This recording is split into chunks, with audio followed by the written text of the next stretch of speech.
lidi. Tu je Vanessa. To je Antonky. Nebo spíše Antonky, ona. Ano. Vítáme vás u prvního vlovísku.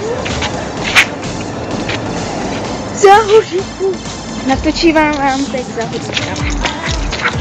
Ne. Ne, to nejde vidět. Prostě to nejde. Nejde. A nejde. Tu mluví Ondřej 3000. Ty já. Tu je Antony, velký boss z Prahy. Ano. Velký boss Antony, která umí na skateboardu. Ano, ale skákat neumím.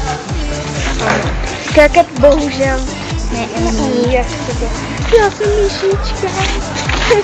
Myšička, dávej.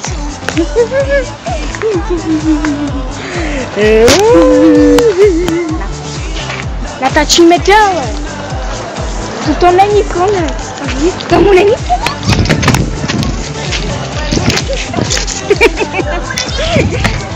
Víte, jak se směju divně?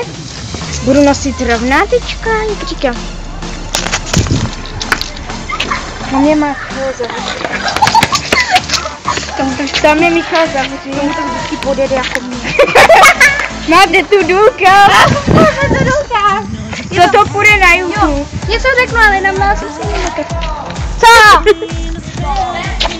My na skateu umíme. Já, i na tom Takže pidi. bye. I na tom pidi. Michal neumí na skateu, jak je to možné? Ale my máme takovýhle malý kolečka, udržíme se.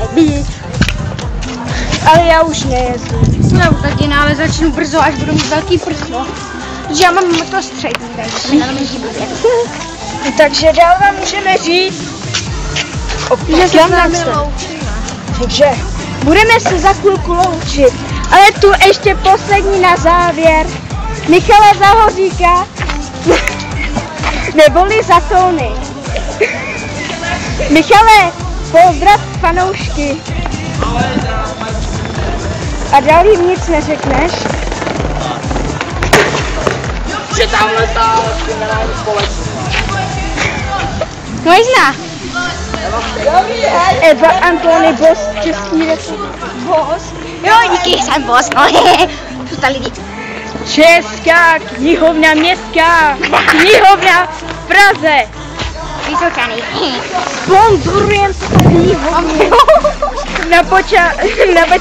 Na přání Ouvla. Na přání Ouvla Jana Sovu, o kterém furt Eva prostě mluví, se jí zalíbil a nevím vůbec proč, jak je to možné, že miluje Jana Sovu, no. Nemiluju. Ona si dělá srandu. Vanessa, Rostomíka, a tuto Eva, která je červená. Že se pije, to nevidíte, ale je červená.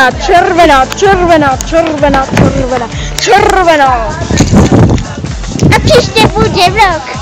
Tak, Příště bude challenge kožičem lesa. takže čus.